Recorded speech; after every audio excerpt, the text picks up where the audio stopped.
आज है 25 जुलाई। सुनते हैं आज की प्यारे बाबा की साकार रूप से चली हुई मधुर वाणी। बाबा आज कहते हैं, मीठे बच्चे, तुम यहाँ आए हो अपने सहित सारी दुनिया की काया कल्प तरु बनाने। तुम यहाँ आए हो अपने सहित सारी दुनिया की काया कल्प तरु बनाने। याद से ही काया कल्प तरु होगी।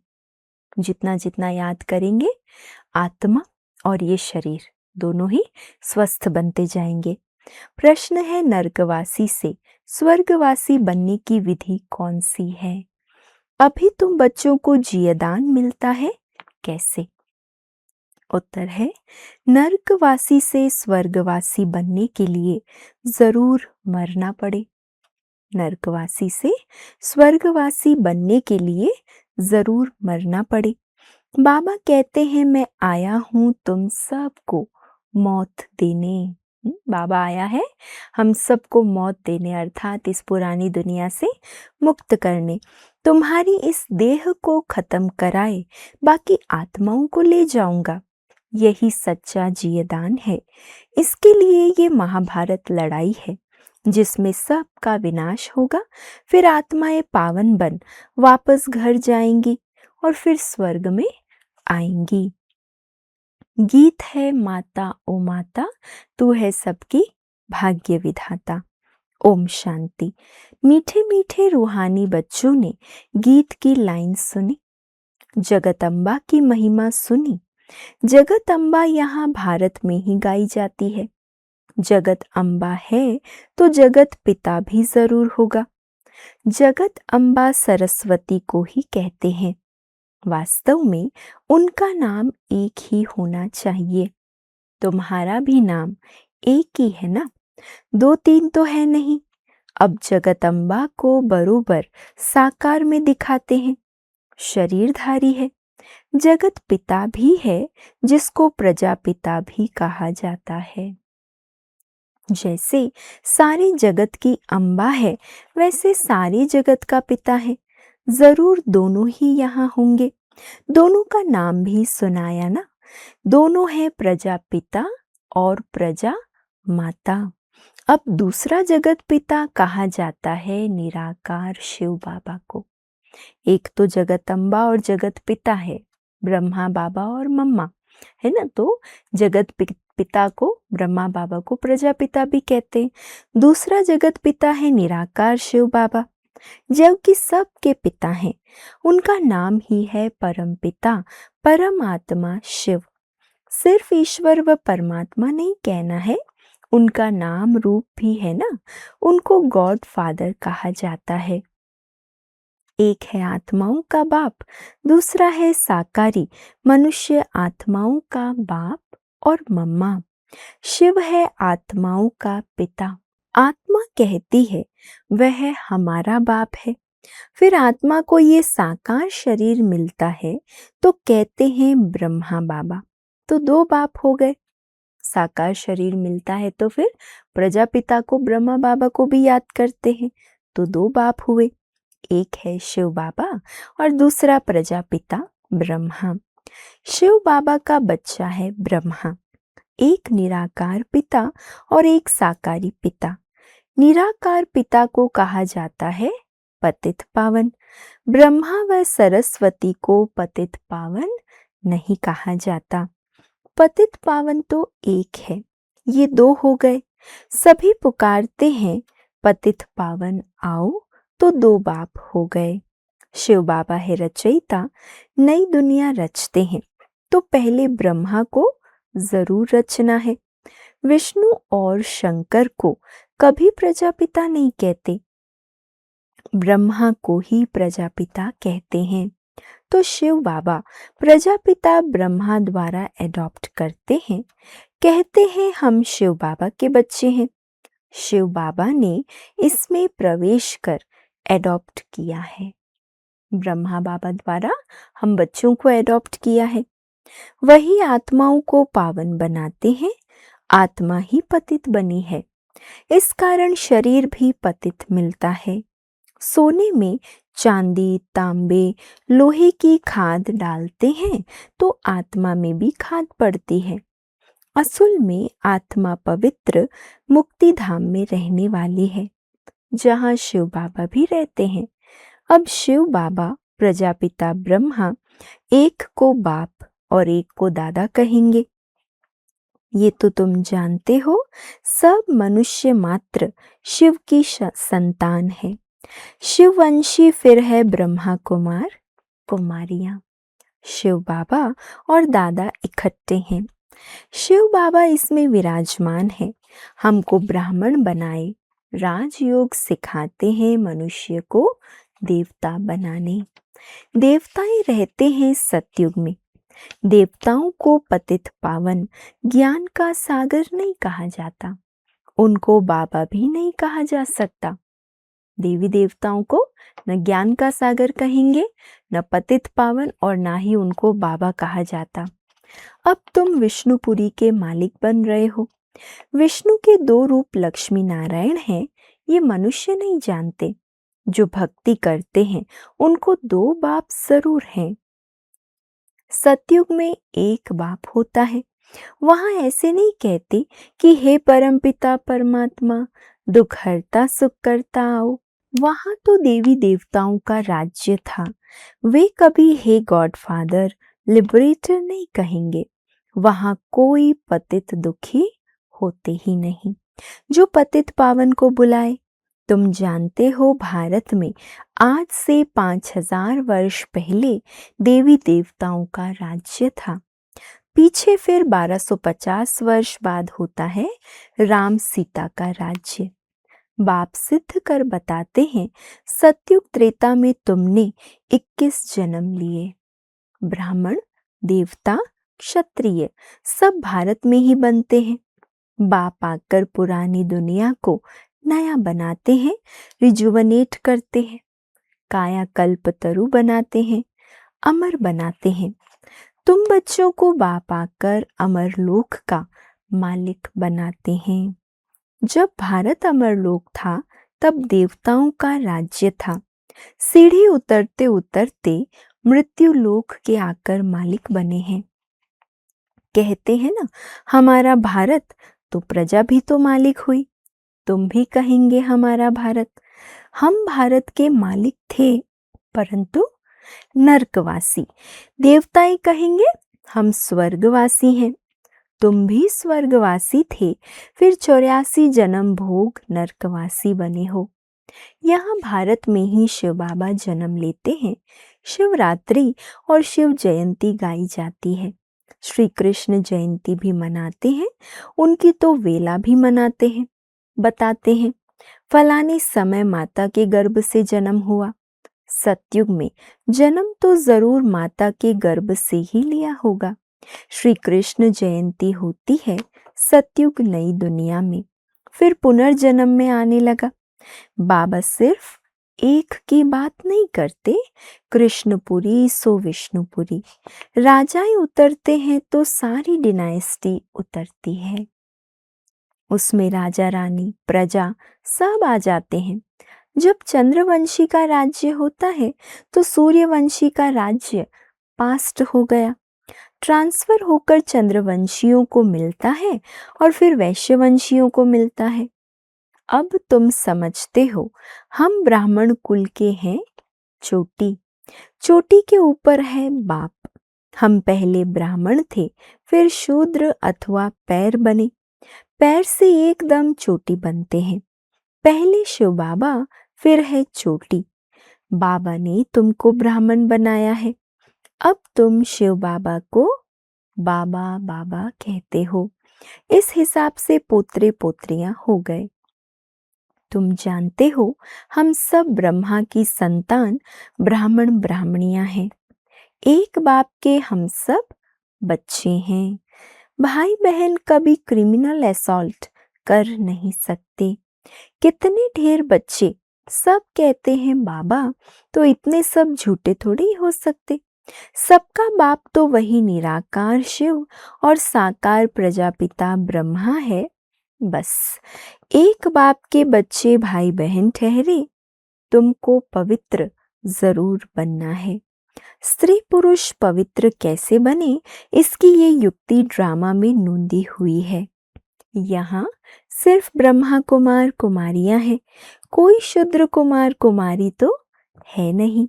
वो है पतित, शूद्र, तुच्छ बुद्धि, क्योंकि बाबा को नहीं जानते। कहते हैं ओ गॉड फादर। फिर अच्छा उनका ऑक्यूपेशन पता है? नाम रूप देश काल बताओ, उनकी जीवन कहानी बताओ। अगर नहीं जानते हो तो नास्तिक ठहरे। रचयिता और रचना के आदि मध्य अंत को नहीं जानते। वह है ही पतित दुनिया। सतयुग पावन दुनिया और कलयुग को पतित दुनिया कहा जाता है। इस समय तो बिल्कुल तमो प्रधान है। इनको रौरव नर्क कहा जाता है। इनकी भी स्टेजेस होती है। द्वापर से नर्क बनना शुरू होता, फिर वृद्धि को पाता है। भक्ति भी पहले सतो प्रधान अव्यभिचारी थी, फिर सतो रजो तमो होती है। तुमने देखा होगा जहाँ 3 रास्ते मिलते हैं उसको तिवाटा कहते हैं। उस पर तेल आदि चढ़ाते हैं, माथा झुकाते हैं। अब कहाँ शिव बाबा की पूजा और कहाँ टिवाटे की। इसको कहा जाता है तमो प्रधान भक्ति। पानी की भी पूजा करते हैं। पतित पावनी गंगा बहुत गाते हैं। अब पतित पावन कौन है? पानी की गंगा कैसे पतित पावनी हो सकती? वो तो पानी है ना। पतित पावन तो बाप है। शिव जयंती भी भारत में होती है, तो जरूर भारत में ही आता होगा पतितों को पावन देवता बनाने। ब्रह्मा तन में आकर मनुष्यों को देवता बनाते हैं। यहाँ तुम आते ही हो पतित से पावन बनने। जैसे तुम्हारी 2 भुजाएं हैं, वैसे उन्हों की भी 2 भुजाएं हैं। 4 8 भुजा वाला कोई मनुष्य नहीं होता, ये अलंकार दे दिए हैं। चतुर्भुज दिखाया है प्रवृत्ति दिखाने के लिए। विष्णुपुरी लक्ष्मी नारायण की पुरी को कहा जाता है। वैष्णव अक्षर भी विष्णु से निकला है। देवताएं वैष्णव थे। वल्लभाचारी वैष्णव होते हैं वेजिटेरियन, वो कोई निर्विकारी नहीं होते। उन्हों की बड़ी हवेलियां होती है। वैष्णव का अर्थ ही नहीं समझते। विष्णुपुरी में रहने वालों को वैष्णव कहा जाता है। वैष्णव पवित्र को कहा जाता है। राधे कृष्ण का अलग मंदिर और लक्ष्मी नारायण का अलग मंदिर बना दिया है। भारतवासी जानते ही नहीं कि उनमें फर्क क्या है। राधे कृष्ण ही लक्ष्मी नारायण बनते हैं, यह किसी को भी पता नहीं। वो है बचपन का रूप और वो है बड़ेपन का रूप। लक्ष्मी नारायण के छोटेपन के चित्र कोई भी है नहीं। लक्ष्मी नारायण को सतयुग में और राधे कृष्ण को द्वापर में ले गए। अभी तुम रचयिता बाप और रचना के आदि मध्य अंत को जान गए हो। बाबा झाड़ का भी राज समझाते हैं और ड्रामा का भी राज समझाते हैं। झाड़ को देखने से समझेंगे कि शंकराचार्य तो कलयुग में आते हैं। सन्यासियों की डिनायस्टी सतयुग में तो हो नहीं सकती। सब भगवान के बच्चे हैं तो स्वर्गवासी होने चाहिए, परंतु स्वर्गवासी सब तो होते नहीं, सिर्फ देवताएं ही होते हैं। अभी तुम ब्राह्मण वंशी बने हो, फिर देवता बनेंगे। पवित्र जरूर बनना है। तुम जानते हो छोटे बड़े सब ब्रह्मा कुमार कुमारियां हैं। दोनों कहते हैं बाबा हम आपके बच्चे हैं, ब्राह्मण हैं। ये है बाप दादा आदिदेव ब्रह्मा और शिव बाबा। तुम जानते हो हम ब्रह्मा बाबा और शिव बाबा के सामने बैठे हैं। बाबा कहते हैं मुझे याद करो तो पतित से पावन बन जाएंगे। हम वर्षा शिव बाबा से लेते हैं। शिव बाबा हमारा बाप भी है, पतित पावन भी है, गुरु भी है। अब यह है संगम युग, पतित से पावन बनने का मेला। पतित पावन द्वारा ही पावन बनते हैं। संगम पर नदियों और सागर का मेला है। नदियों का मेला तो होता नहीं। अब ज्ञान सागर और तुम आत्माओं अर्थात बच्चों का मेला लगता है। तुम आए हो ज्ञान सागर के पास। ज्ञान गंगाएं तुम ज्ञान सागर से निकली हुई हो। तुम ज्ञान स्नान कराए पावन बनाते हो, योग सिखाते हो। सागर का परिचय दे तुम यहाँ ले आए हो मेले पर। इस समय तुम जब ब्राह्मण बनते हो तो तुमको 3 बाप हैं। लौकिक पिता भी है और प्रजा पिता भी हैं, फिर शिव बाबा भी हैं। भक्ति मार्ग में 2 पिता होते हैं और सतयुग में 1 पिता होगा। ये समझने की बातें हैं। अभी तुम्हारी आत्मा कहती है मेरा तो एक शिव बाबा, दूसरा न कोई। मित्र संबंधी आदि होते हुए भी कहते हैं मेरा तो एक शिव बाबा है। उनकी याद से ही पतित से पावन बनना है। आत्मा जानती है वो हमारा बाप भी है, टीचर भी है और सतगुरु भी है। हमारी आत्मा को बाप लेने आए हैं। ब्रह्मा तन में प्रवेश कर पावन बनाते हैं। तुमको ले जाने बाप आए हैं। तुम सबको मौत देने आया हूँ। नरकवासी से स्वर्गवासी बनने के लिए जरूर मरना पड़े ना। तुम्हारी इस देह को खत्म कराए बाकी आत्माओं को ले जाऊंगा। बाबा कहते हैं तुमको जियदान देता हूँ। ये महाभारत लड़ाई है ना, सबका विनाश होगा, नहीं तो ले कैसे जाऊंगा। आत्माओं को पवित्र बनाए घर ले जाता हूँ। वह तो शांति धाम है। सतयुग हो आएगा तो कलयुग जरूर विनाश होगा। इसी के लिए महाभारत लड़ाई मशहूर है। लगती भी संगम पर है, जबकि तुम मनुष्य से देवता बनते हो। अच्छा, मीठे मीठे सिके लधे बच्चों प्रति माता पिता बाप दादा का याद प्यार और गुड मॉर्निंग। रूहानी बाप की रूहानी बच्चों को नमस्ते।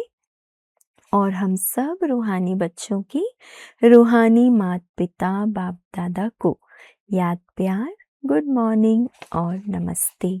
शुक्रिया बाबा, शुक्रिया। धारणा के लिए आज का मुख्य सार है। पहला, ज्ञान सागर में ज्ञान स्नान कर स्वयं को पावन बनाना है। मित्र संबंधियों के साथ रहते बुद्धि में रहे मेरा तो एक शिव बाबा, दूसरा न कोई। दूसरा, विष्णुपुरी में चलने के लिए पक्का वैष्णव अर्थात पवित्र बनना है। नरक से जीते जी मरकर बुद्धि योग स्वर्ग में लगाना है। आज का वरदान है एक लगन, एक भरोसा, एक रस अवस्था द्वारा सदा निर्विघ्न बनने वाले निवारण स्वरूप भव। एक लगन, एक भरोसा, एक रस अवस्था द्वारा सदा निर्विघ्न बनने वाले निवारण स्वरूप भव। सदा एक बाप की लगन, बाप के कर्तव्य की लगन में ऐसे मगन रहो जो संसार में कोई भी वस्तु व व्यक्ति है भी ये अनुभव ही ना हो। एक बाबा की लगन और बाबा के कर्तव्य की लगन, बाबा कहते इसी में मगन रहो। ऐसे एक लगन एक भरोसे में एक रस अवस्था में रहने वाले बच्चे सदा निर्विघ्न बन चढ़ती कला का अनुभव करते हैं। वे कारण को परिवर्तन कर निवारण रूप बना देते हैं। कारण को देखकर कमजोर नहीं बनते, निवारण स्वरूप बन जाते हैं। स्लोगन, प्रशंसा के आधार पर प्रसन्नता अल्पकाल की रहती है। प्रशंसा के आधार पर प्रसन्नता अल्पकाल की रहती है। आज का व्यक्त इशारा है, ज्वाला स्वरूप की स्थिति का अनुभव करने के लिए निरंतर याद की ज्वाला प्रज्वलित रहे। इसकी सहज विधि है सदा अपने को सारथी और साक्षी समझकर चलो। आत्मा इस रथ की सारथी है। इस स्मृति से स्वतः ही इस देह से व किसी भी प्रकार के देहभान से न्यारा बन जाएंगे। सारथी और साक्षी, स्वयं को सारथी समझने से सर्व कर्मेंद्रियां अपने कंट्रोल में रहती है। सूक्ष्म शक्तियां मन बुद्धि संस्कार भी ऑर्डर प्रमाण रहते हैं। अच्छा, ओम शांति।